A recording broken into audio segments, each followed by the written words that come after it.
to 2. Nick, did this surprise you?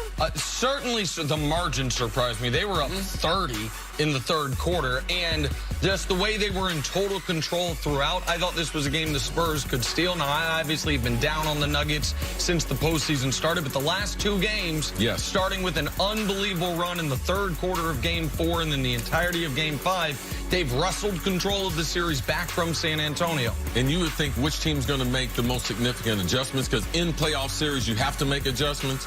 Man, what Denver's done and what they're doing defensively, they've matched up better with San Antonio, and they're knocking down shots. Surprisingly, to your guy at center, he's not getting used up. Getting used up defensively the way I thought he would. Yes. It's true. Credit to Nikola Jokic, begrudging. And you got to give their coaching staff a lot of credit.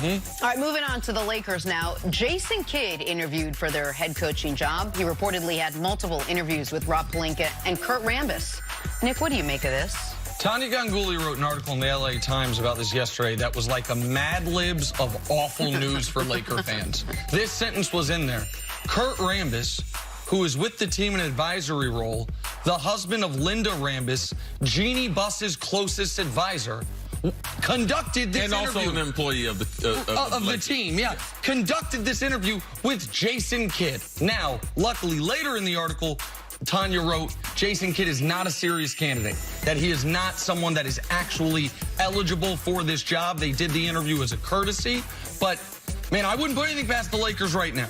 The Lakers, everything that's happened since Magic walked out the door, is disheartening if you are hoping the Lakers are going to compete for championships moving forward. And when you're in the position the Lakers are from a PR standpoint, you can't afford a common courtesy to help someone else's PR. You need to work on your own PR. Yes. Like, you don't even have enough cachet to build, you know something, we'll spread the love around. No, you need to concentrate. This stinks, and I believe it's going to get worse. And why is Kurt Rambis conducting interviews? Why is Kurt Rambis your brain trust? It's unbelievable. To the NFL now. The draft slated for tomorrow, and according to the Cardinals, they still don't know who they're picking. Cliff Kingsbury said, quote, I wouldn't say the hay is in the barn for the first overall pick.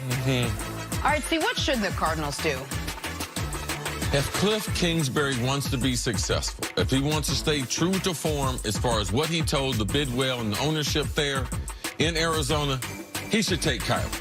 Because that's the only way you're going to be excited about Arizona and them moving forward.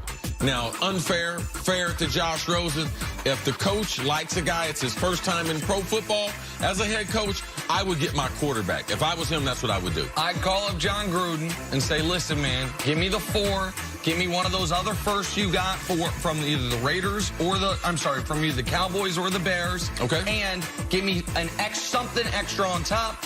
I'm going to stick with Josh Rosen. At 4, you know, Quentin Williams, Nicky Bosa, or Josh Allen. One of those 3 defensive players going to be there at 4 because Kyler would be going 1. That's what I would do.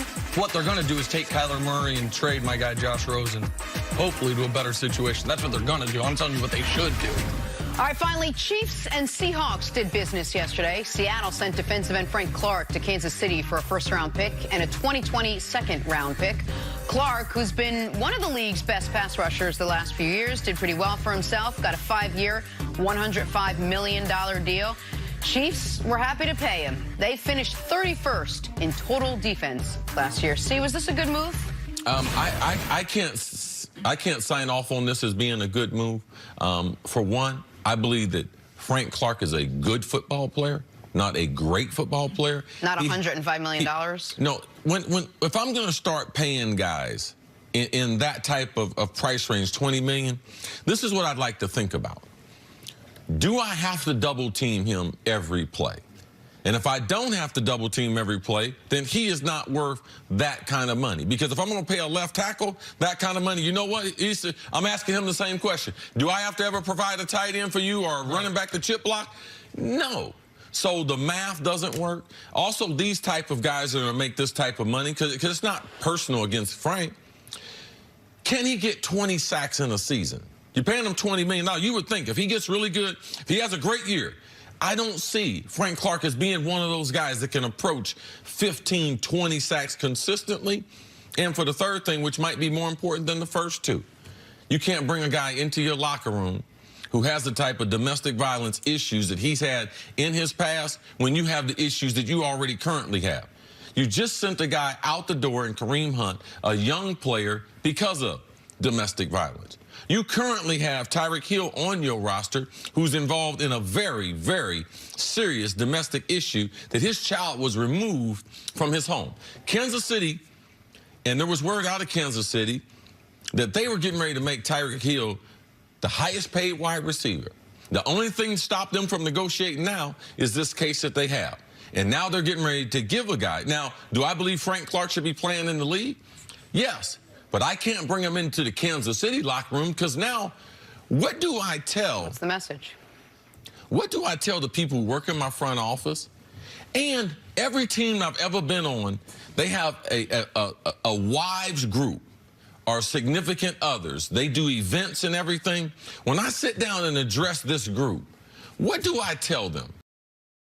Do I tell them that I really do care about them, or that trying to put the best football players on the field is the most important thing to me? So Kansas City is sending a mixed message to their locker room and to their fan base when you give a guy $100 million that has the past that Frank has. I think people would probably expect, given the fact I'm from Kansas City, I root for the Chiefs, admittedly, and my philosophy that when you have the young star quarterback on a rookie contract, you go for it, you go for it, you go for it, you spend, you spend, you spend, that I love this deal. I do not. I wouldn't have loved this deal just as a free agent signing. Let's say they didn't give away any draft compensation. The news was the Chiefs signed Frank Clark to 5 years, $105 million. I would have said, yes, I think he's better than Dee Ford, even if the numbers don't agree with me there. I know he's better than Justin Houston, a guy who once upon a time was a 20-sack-a-year guy. Yes. But is past that point in his career. It would have felt like an overpay on just a free agent deal, but you understand it from football perspective. When you include, they traded a first and a second for Frank Clark. They exchanged third, so it's essentially a first and a second. The defensive players in recent NFL history that have gone for that type of compensation are Darrelle Revis, Jared Allen, Richard Seymour, Khalil Mack. A little before that, John Abraham, guys a tick or two above Frank Clark. It seems to me like I get why Seattle would do it. They only had 4 draft picks. They just paid their quarterback. Yes. They need cheap. I understand Seattle's perspective. And I get the Chiefs saying, you know what? Maybe we are overpaying. But we were an offsides away from going to the Super Bowl, and we think winning it. We brought in Honey Badger. We're going to bring this guy in. Well, even if we have to overpay, if we win a Super Bowl, nobody cares. But the off-the-field stuff matters. And the one thing you didn't mention, me being from Kansas City and having covered this team when I worked there, it shouldn't be forgotten. The Chiefs also, before Kareem Hunt, before Tyreek Hill, before Frank Clark, had, of every pro sports team, any league in America, the worst-case scenario domestic violence incident on their watch. They had a player murder his mother, the mother of his child, then come to the facility and kill himself. That wasn't generations ago. I understand it wasn't under this regime, but it was this decade. And they then drafted Tyreek and say, we're going to take a chance, and everyone forgot about all that while he's leading the league in 40-yard touchdowns.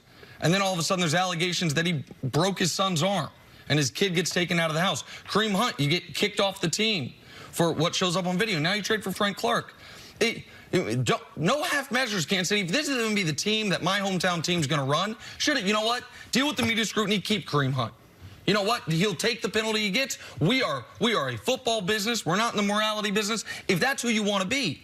But you told me that's not who you want to be. Yep. And it feels to me like they took the money that was bookmarked or earmarked for Tyreek and sent it over to Frank. Yeah. But it's not like they've cut Tyreek. They're going to keep Tyreek Hill if they can. They might not give him long-term money. So all of this, as a Chiefs fan, it makes me feel odd. And just on a football perspective, $21 million a year, 4th highest paid defensive player in the league for Frank Clark is an overpay. A first and a second round draft pick for Frank Clark is an overpay. So even if he was a Boy Scout, it would feel like, man, you paid a premium. So I get why they're doing it. You got Patrick Mahomes, league MVP, making a few $million bucks. Go for it. Couldn't you have gotten Patrick Peterson for a first and a second? Isn't he a better player at his position? Couldn't you, with no off-the-field stuff? It strikes me, this news didn't sit well with me, especially this being the team that I've rooted for my whole life. All right, let's switch gears and get back to basketball now. And that biggest shot of the night by Damian.